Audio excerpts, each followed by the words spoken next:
Saludos amigos, gracias por la amabilidad de la compañía. Soy Cristino del Castillo. Me complace darles la más cordial bienvenida. Cuando comenzó la guerra en Ucrania, nosotros, haciendo una especie de proyección, dijimos, ustedes verán que como resultado de este conflicto habrán dos grandes perdedores. Uno, Ucrania, por supuesto, es el lugar en donde el teatro, el escenario de esa guerra, y el segundo perdedor sería Europa, por razones que he explicado, pero que yo creo que es necesario echarle un vistazo a cómo es que están planteadas hoy las cosas. El tiempo realmente me ha dado la razón. Yo creo que Ucrania no entendió su condición de Estado que se disputaban las grandes potencias. Y creo que en una situación así como esa, la independencia y la soberanía se podían garantizar con cierta ambigüedad estratégica, cultivando buenas relaciones con ambas partes y tendiendo puentes y no rompiendo muchos de esos puentes que se construyeron a lo largo de la historia. Creo que eso fue lo que hicieron en esencia los líderes que dirigieron Ucrania hasta que llegó el señor Zelensky, uno más que otro, pero esa fue en esencia la línea, tratar de no dejarse arrastrar por esas disputas entre grandes potencias. Y entonces, con Zelensky, que tenía muy buenos contactos con grandes empresarios, que a su vez hicieron relaciones, tenían conexiones con empresas de otras naciones y además de eso con líderes políticos de grandes potencias, optó Ucrania, bajo el liderazgo de ese individuo al que esas empresas financiaron su campaña, optó por incorporar Ucrania a la Alianza Atlántica, a la OTAN, poniendo entonces en riesgo lo más sagrado que siempre ha tenido Rusia, que es Crimea, el acceso a aguas cálidas, el acceso al Mediterráneo, al Mar Negro, que le da acceso a aguas internacionales, que entonces pues le permiten proyectar poder a una amplia zona del planeta, que es lo que históricamente siempre hizo. Pero además de eso comprometió algo que los rusos siempre han valorado, que es la profundidad estratégica, la distancia que existe entre la frontera y los puntos neurálgicos de la nación. La incorporación de Ucrania a la OTAN ponía en riesgo esos intereses vitales de Rusia. Por eso es que usted ve que dice, que Putin dice, aquí nosotros estamos en una lucha existencial. Para los países europeos eso no es cuestión, para Estados Unidos no es una cuestión tan trascendental. Para nosotros es una cuestión de vida o muerte. Pero además de eso, y esto es importante, Ucrania ignoró los vínculos históricos con Rusia. La población rusoparlante es muy grande en ese país. Rusia, Bielorrusia, Ucrania son países eslavos que tienen una historia común, un origen común. Yo oigo gente que dice, Kiev fue primero que Moscú. Y entonces eso te lo presentan como una prueba de que aquí quien niega derechos es Rusia, porque Ucrania existió primero y los rusos siempre han doblegado a Ucrania. Eso es lo que nos dicen. Pero lo que no nos dicen cuando se hace referencia a ese hecho histórico es que ese Kiev de aquel entonces, de hace siglos, lo que se llamaba el Principado de Kiev, que cuyo nombre completo era la Rus de Kiev, eso no era Ucrania, era un principado. Rus quiere decir ruso, de ahí es que viene el nombre de Rusia y el gentilicio ruso, de la palabra Rus, que así era como se llamaba aquel principado, la Rus de Kiev, o el Kiev de Rusia, que es más o menos como viene siendo la traducción. Pero eso no era tampoco Rusia. Los herederos de ese principado son esos tres pueblos eslavos, ruso, bielorruso y ucraniano. Y fíjense qué cosa, Ucrania no ha existido, no existió en el mapa político, sino hasta después de creada la Unión Soviética. Y eso tiene una explicación histórica, porque quienes desalojaron a los ocupantes mongoles que dominaron esos territorios por más de 100 años fueron precisamente los rusos. Y entonces ese hecho histórico viene determinado justamente por eso. Y esa parte de la historia es lo que explica que Ucrania sea lo que ha sido, un país multiétnico, en donde hay ucranianos étnicos, rusos, polacos, bielorrusos y de otras nacionalidades. Entonces usted no puede ignorar el hecho de que en el territorio ucraniano una parte importante de la población es de origen ruso, es rusoparlante, rusófila. Y son situaciones históricas que usted tiene que conjugar cuando elabora políticas de Estado con respecto a situaciones tan delicadas como esa de usted dar un paso tan trascendental como tomar partido en un esfuerzo por acorralar, por cercar militarmente a Rusia. Esto es importante lo que yo estoy diciendo, porque si usted mira bien el mapa de Ucrania, usted se va a encontrar con que la población rusófona es mayoritaria en Lugansk y Donetsk. Eso que hoy le llaman el Donbass, la región del Donbass, que hoy son dos repúblicas independientes, Lugansk y Donetsk.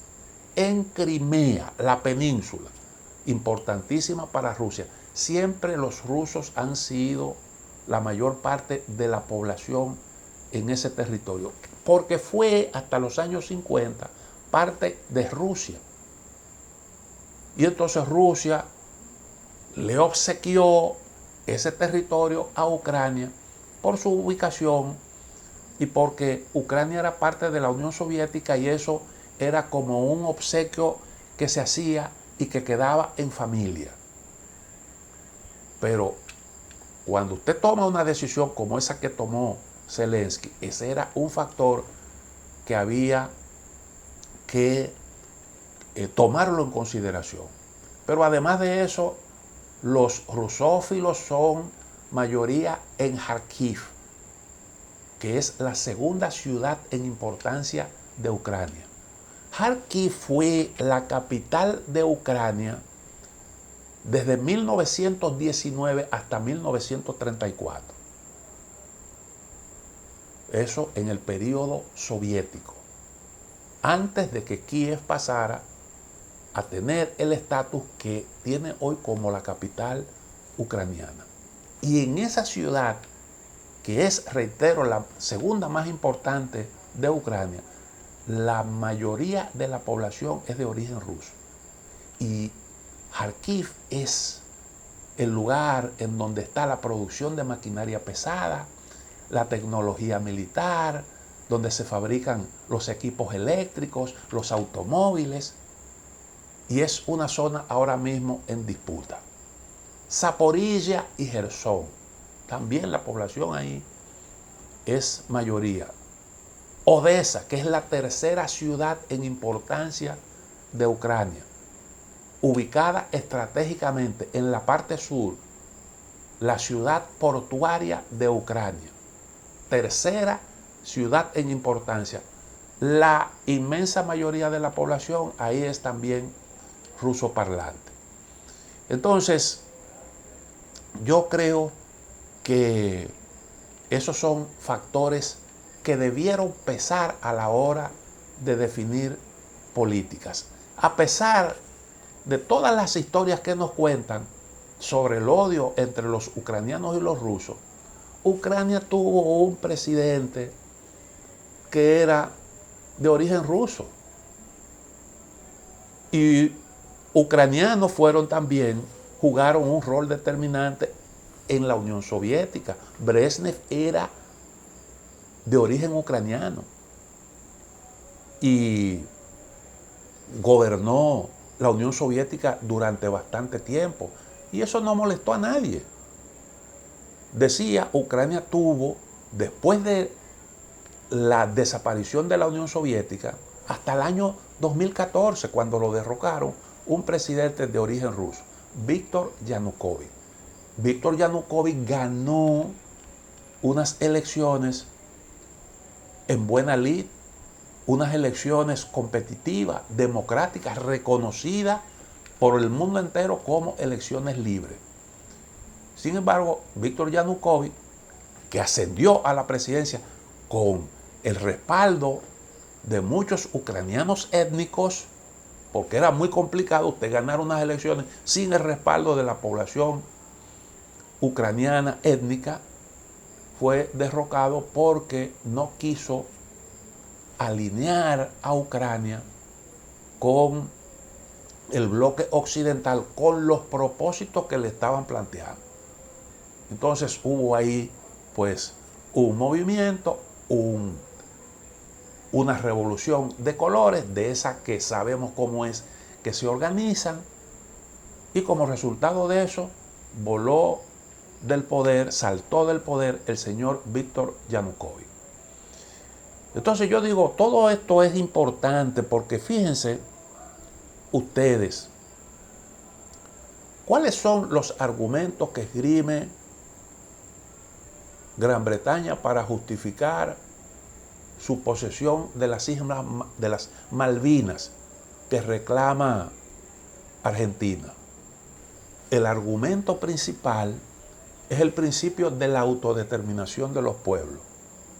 ¿Por qué invoca Reino Unido este principio? Porque la mayor parte de la población de las Malvinas es de origen británico. Lo mismo que Gibraltar. Gibraltar parte de España hasta que Oliverio Cromwell tomó eso manu militari, fue parte de España. Pero hoy en día hay una realidad, y es que la mayor parte de la población ahí es de ascendencia británica. Y ese es un factor importante. No estoy justificando nada. Estoy hablando de lo que se invoca, de lo que ha invocado Reino Unido para justificar su posesión de esos territorios.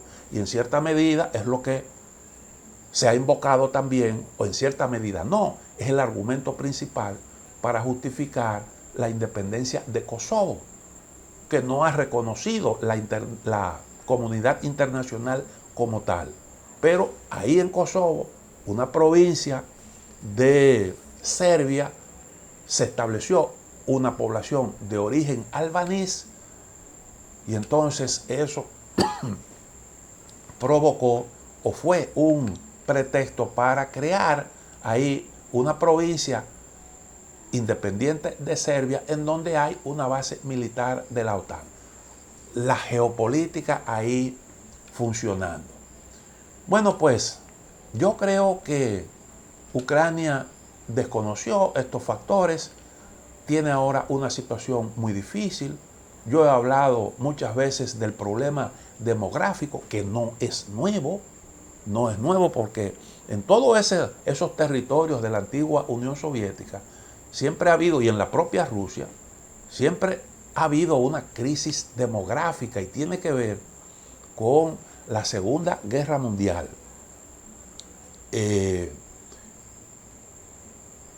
Donald Trump dio una cifra que no es una cifra precisa de la cantidad de rusos que murieron en la Segunda Guerra Mundial.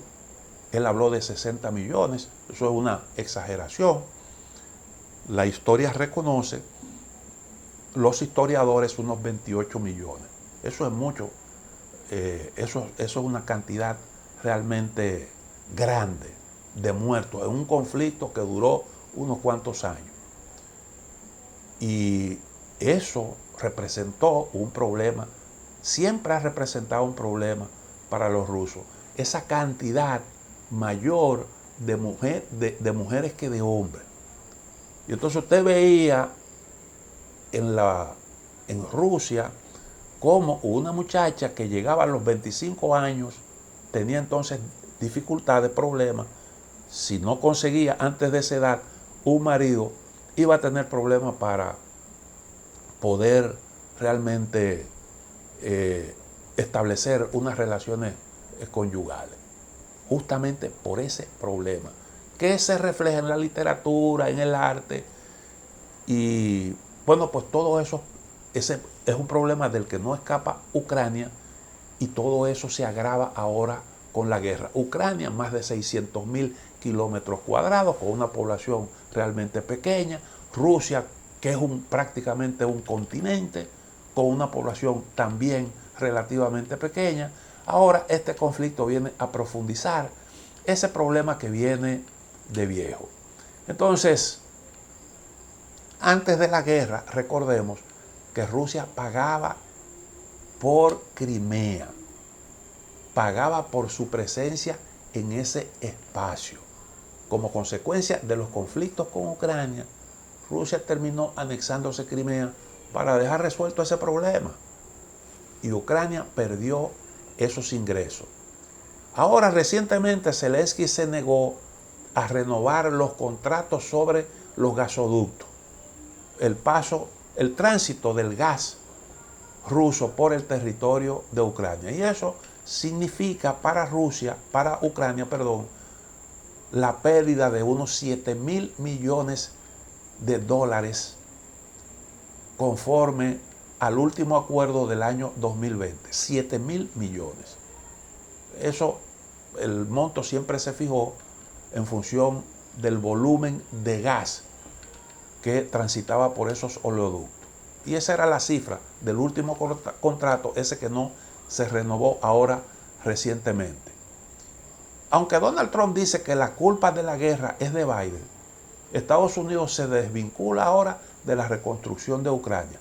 Ese es un problema que no será de muy fácil solución. ¿Quiénes son los que van a asumir la responsabilidad de eso? Porque Trump le tira la canana económica a Europa, y al tiempo que lo hace, pues también entiende que tiene el derecho a liderar el fin del conflicto, pero en sus propios términos y sin la participación adecuada de los aliados, que han estado marginados de eso. Entonces aquí vemos cómo es que en la práctica funcionan las cosas. Antes de la guerra, Ucrania tenía unas buenas relaciones con Rusia, y Rusia era su principal mercado de exportación. Ahora, uno de los principales productos de exportación de Ucrania, que es el trigo, tiene problemas para llegar al mercado europeo y a otros mercados. Y entonces por ahí también hay dificultades. Bueno, otro gran perdedor, decía, es Europa. Antes de la guerra en Ucrania, Europa tenía excelentes relaciones con Rusia y con China. De Rusia dependía de sus productos energéticos, del petróleo, el gas, que son los principales productos de exportación también de Rusia. Eso le aseguraba un acceso estable, en buenas condiciones económicas a Europa, a esos recursos energéticos fundamentales para el funcionamiento de la economía. Y eso sencillamente Europa lo perdió. Renunció a eso sobre pretexto de que Rusia utilizaba esa dependencia como un arma política. Y en el caso de China, entonces, dependía de los intercambios comerciales con el gigante asiático. Europa, la inmensa mayoría de los países europeos tienen a China como principal socio económico. Y esos eran los espacios naturales para la expansión de la economía europea. Rusia y China. Bueno, el mercado asiático, gigante, grande. Y esos dos factores le aseguraban a la Unión Europea cierta independencia estratégica. Pero entonces, de repente, los europeos deciden prescindir de los recursos energéticos de Rusia, como decía, y entonces cambiar su política con respecto a China. Y a China han pasado a llamarle un peligro o una amenaza estratégica, un competidor estratégico. Y entonces la política es la de tener cautela estratégica con respecto a este país que se considera un gran rival. Y lo último que ha hecho Kaja Kallas, que es quien ha sustituido al inefable Josep Borrell, ha elaborado un concepto nuevo y nos habla de una potencia parcialmente peligrosa. Ese es otro concepto que se ha elaborado. Siempre he creído que cuando usted tiene unos buenos intercambios con alguna nación, usted tiene que cuidar esos intercambios, esas relaciones. Si no son del todo favorables, como en efecto no lo era en el caso de Europa y China, porque Europa ha tenido desde hace mucho tiempo un gran déficit en sus relaciones comerciales con China, pero se supone que esos son asuntos que usted lo tiene que manejar por la vía diplomática, tratando de tender puentes y también haciendo un esfuerzo para hacer que su economía sea más competitiva.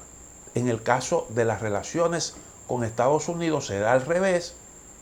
Donald Trump se refirió a eso recientemente y habló de un déficit comercial de 350.000 millones de dólares en los intercambios entre Europa y Estados Unidos. De eso, por eso es que Donald Trump ha dicho que Europa le roba a Estados Unidos por ese déficit. Y entonces busca, mediante las presiones, mediante la imposición de sanciones, que Europa nivele, reduzca ese déficit. Pero ha ocurrido también otro fenómeno, y es que Europa prescindió de los productos energéticos de Rusia y cayó en una situación de dependencia de Estados Unidos. Y quien en la práctica ha estado utilizando esa dependencia como arma es precisamente ese gran aliado que es Estados Unidos, que le exigía despegarse de Rusia, que le exigía ponerle freno a la penetración de China, pero ahora también Estados Unidos tiene pretensiones con respecto a Europa. Y no solo estamos hablando de un país que es una especie de competidor en el mercado, sino que, bueno, ahí Donald Trump le está exigiendo que compre los productos energéticos de Estados Unidos, su petróleo y su gas, que gaste más en lo militar y que además de eso asuma el costo de la guerra en Ucrania. Y eso incluye también la reconstrucción de ese país totalmente destruido. Entonces, Europa está en una situación en la que tiene dificultades con ese socio que en la práctica tiene unas conexiones muy, pero muy estrechas con la economía europea. Prácticamente la industria europea está conectada con las cadenas de suministro China, y eso es lo que explica el por qué en el año 2024 los intercambios entre China o las exportaciones de China a Europa crecieron más de un 4% en el año 2024. ¿Y Europa qué es lo que le compra? Bienes de capital, fundamentalmente a China, incluyendo tecnología de la información y la comunicación. Eso que se declaró como un peligro, como un asunto estratégico, y que había que cortar en las relaciones con China cualquier tipo de intercambio en esa área. Sin embargo, eso no se ha podido cumplir, por razones que yo creo que son obvias. Yo no creo que la posición de Trump sea muy diferente a la de Biden. Honestamente, creo que eso está claramente a la vista. ¿Por qué? Bueno, porque recordemos que Biden fue el impulsor de esa ley de reducción de la inflación. La ley de reducción de la inflación contempla una serie de incentivos, de exenciones para empresarios que se establezcan en Estados Unidos, del área de la fabricación de automóviles y componentes de automóviles eléctricos, lo que tiene que ver con energías renovables. Y bueno, ahí estableció una serie de normativas que han afectado y siguen afectando a Europa. Porque si hay una diferencia, si hay un trato preferencial en Estados Unidos, pues lógicamente muchas empresas ven con más atractivo el mercado estadounidense. Y ha habido un proceso de fuga de capitales hacia Estados Unidos.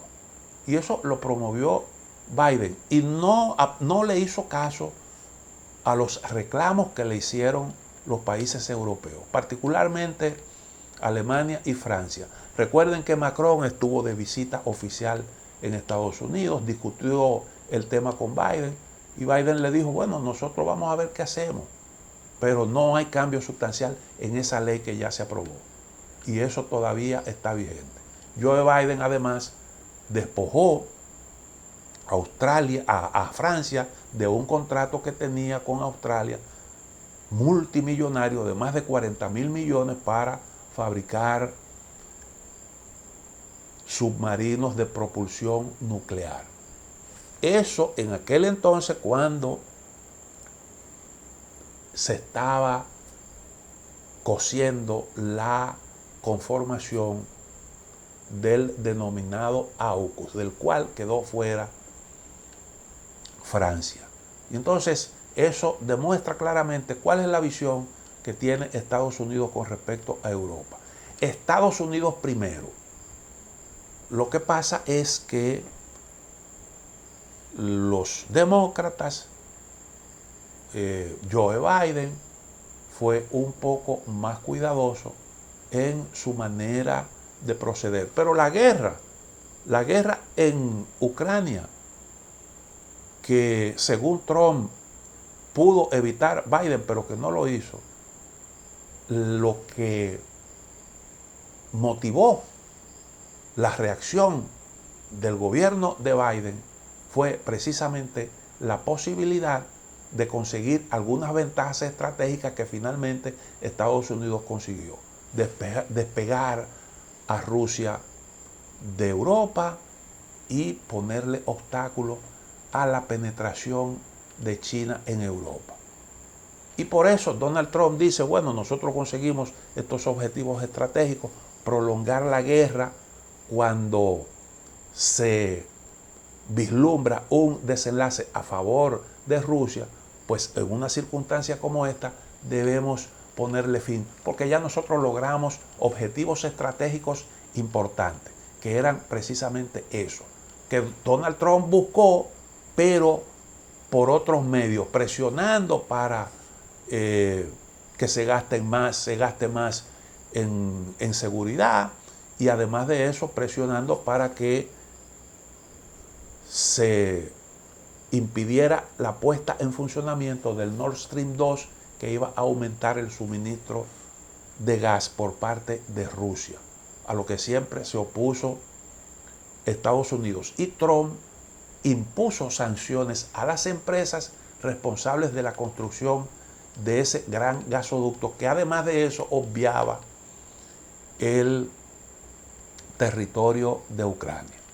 Entonces, esa política, reducción del riesgo con respecto a China, desconexión de Rusia, renuncia a aprovechar ese mercado y las materias primas baratas de Rusia, que es, digo yo, que el almacén del mundo. Siempre las guerras fueron por el acceso a las materias primas.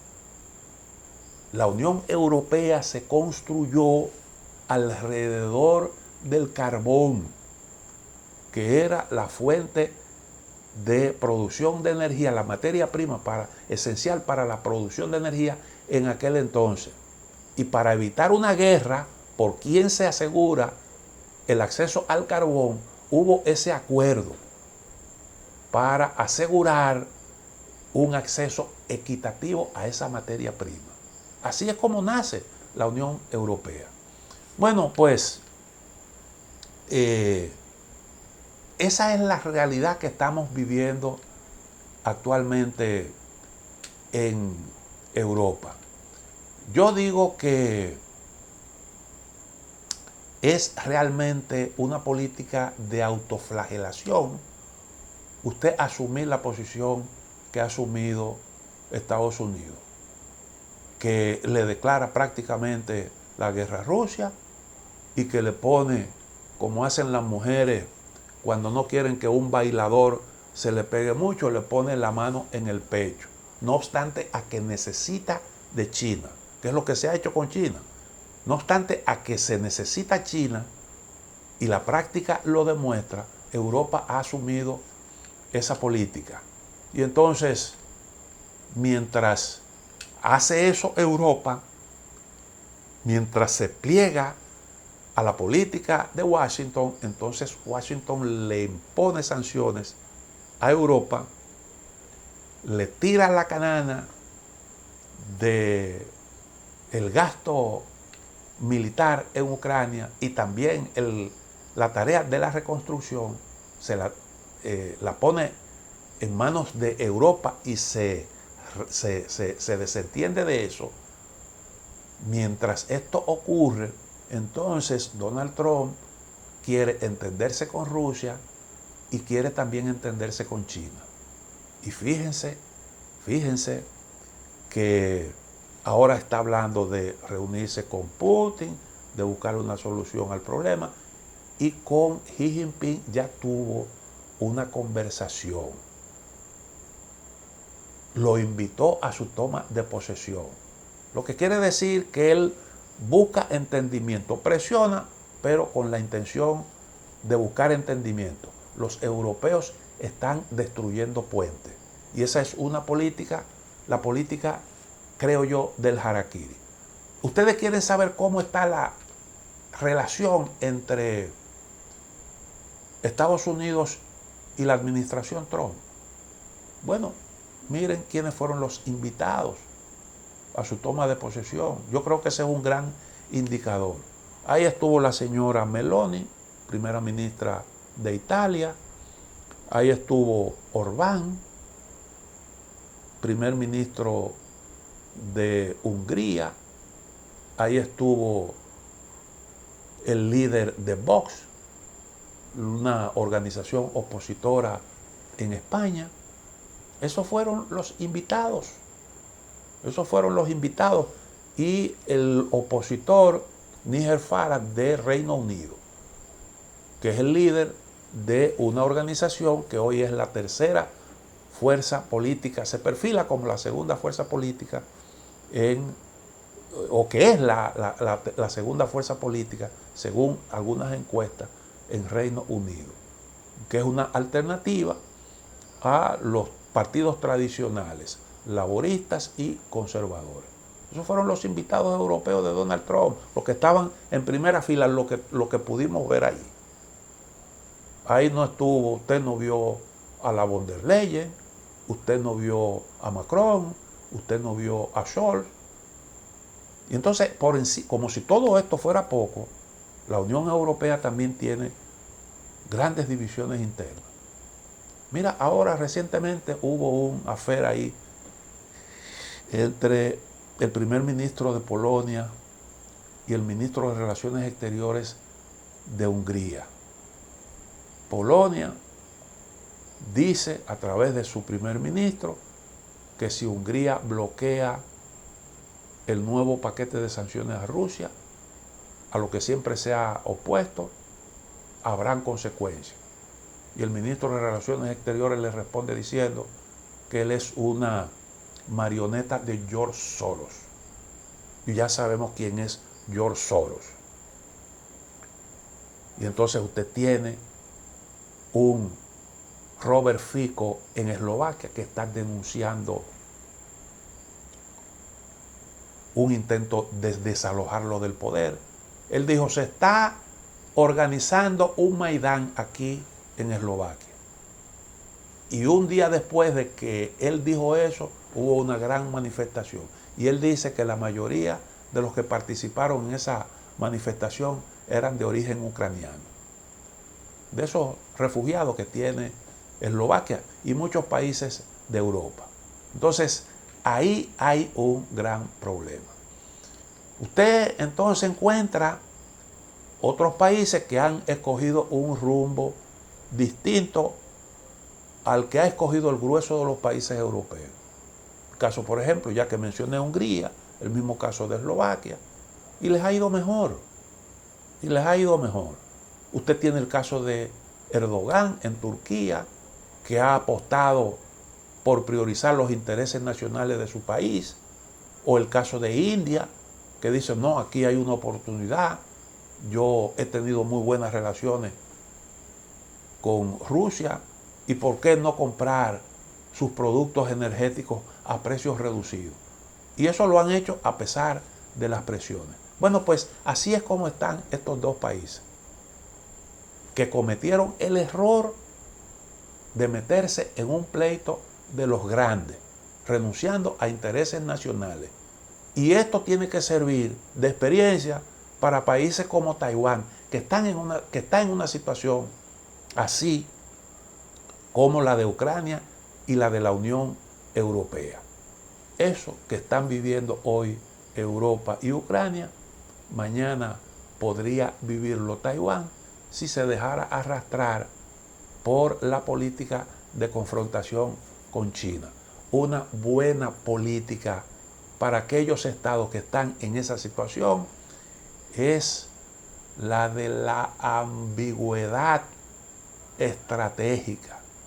Me llevo bien con todo el mundo, trato de construir puentes, pero no afilo cuchillo para la garganta de ninguno de los grandes competidores. Porque siendo usted un cachorro, siendo usted un cachorrito, no se va a meter en el pleito de dos leones, porque eso solo representaría pérdidas para usted.